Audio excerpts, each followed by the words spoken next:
Assalamualaikum warahmatullahi wabarakatuh.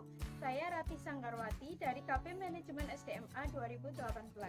Saya akan mempresentasikan bidang usaha industri kreatif kerajinan manik-manik berdasarkan aspek hukum, lingkungan, serta aspek pasar dan pemasaran. Kerajinan manik-manik merupakan salah satu bidang usaha di industri kreatif yang berfokus pada kreativitas yang menghasilkan keunikan.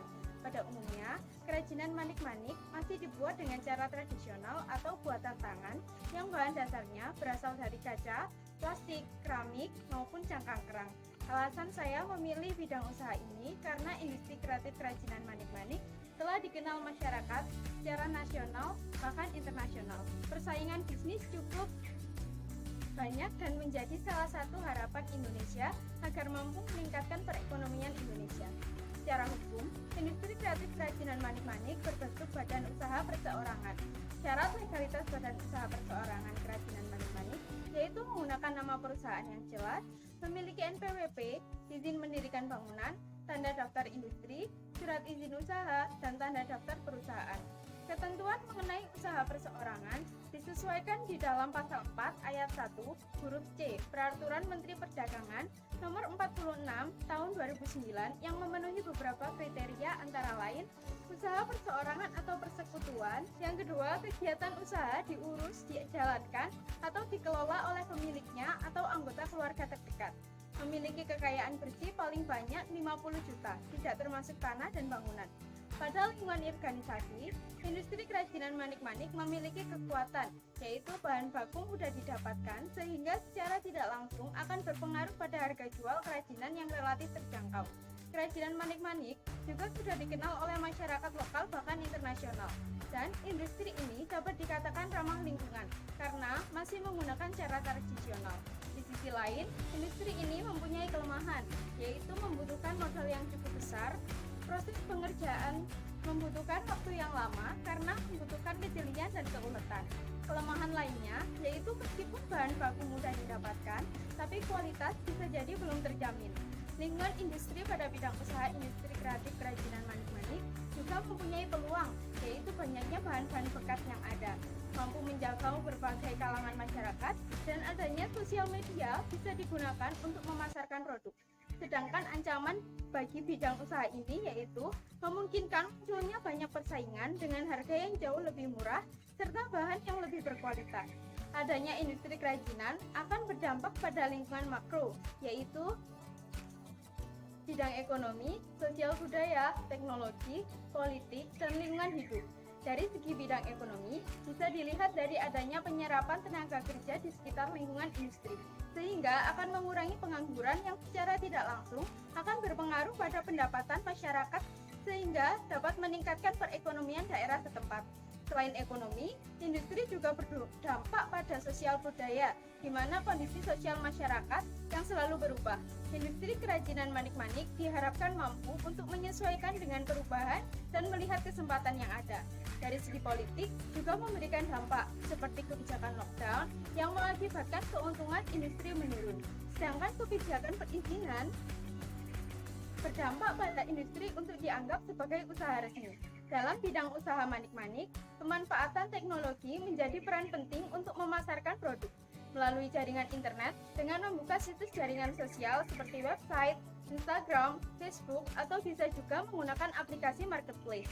Selain itu, berdampak pula pada lingkungan hidup, yang mana dari industri ini menghasilkan limbah dari hasil sisa perebusan, pembakaran kayu, serta penggunaan listrik untuk peralatan. Namun, limbah cair dan gas tidak terlalu menimbulkan efek yang berbahaya.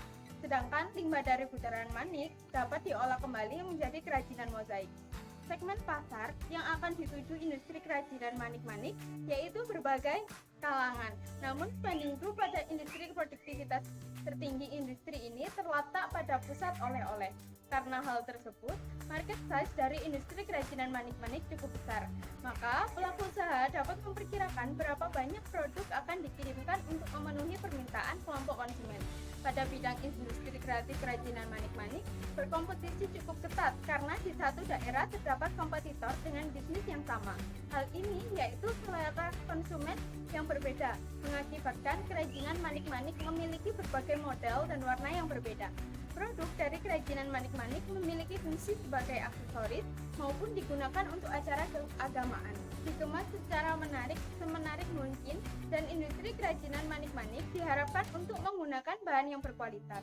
Dari segi harga, ditentukan berdasarkan tingkat kesulitan dan disesuaikan dengan pasar, namun tetap mempertimbangkan biaya produksi. Untuk pembelian atau pembayaran dilakukan secara tunai. Industri kerajinan manik-manik mendistribusikan diri sebagai retailing dan wholesaling yang secara langsung kepada pelanggan yang akan didukung oleh outlet strategis dan diharapkan mampu untuk mencakup pasar global. Promosi dilakukan dengan menonjolkan keunikan melalui iklan di website, media sosial, maupun promosi yang dilakukan secara langsung. Untuk meningkatkan penjualan, industri kerajinan manik-manik juga akan memberikan diskon. Untuk menunjang operasional, dibutuhkan beberapa fasilitas seperti tempat kerja, tempat pelatihan, kursi, meja, etalase, dan lain sebagainya.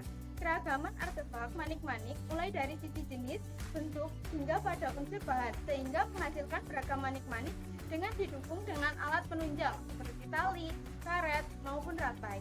Pada industri kerajinan manik-manik, SDM akan direkrut dari daerah sekitar, kemudian diberi pelatihan agar mampu bekerja dengan baik. Kemudian, industri kerajinan manik-manik diharapkan mampu menjalin hubungan baik dengan pelanggan, sehingga akan memahami keinginan pelanggan.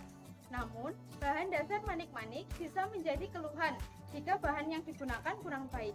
Kegiatan operasional dimulai dari pengumpulan dan pengelolaan limbah, kemudian akan didistribusikan ke dalam maupun ke luar negeri dengan melengkapi syarat administrasi sesuai dengan prosedur yang berlaku. Pada strategi pemasaran, dalam segmentasi industri kerajinan manik-manik akan mentargetkan berbagai kalangan dan akan mengelompokkan konsumen berdasarkan daerah, gaya hidup, dan kelas sosial. Pasar luar negeri lebih senang manik-manik yang berwarna kusam, sedangkan untuk pasar dalam negeri lebih senang dengan manik-manik yang berwarna terang.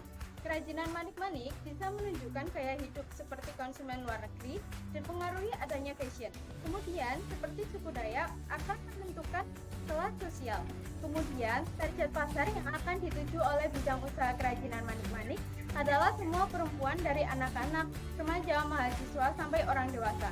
Dari segi positioning, industri kerajinan manik-manik dapat dikatakan lebih unggul jika industri kerajinan manik-manik dapat memproduksi dengan kualitas yang baik, mempunyai label perusahaan, pengemasan yang rapi dan menarik, serta mampu berinovasi untuk membuat beragam motif, warna, maupun bentuk. Sekian pembahasan dari saya. Apabila ada salah kata, saya mohon maaf. Wassalamualaikum warahmatullahi wabarakatuh.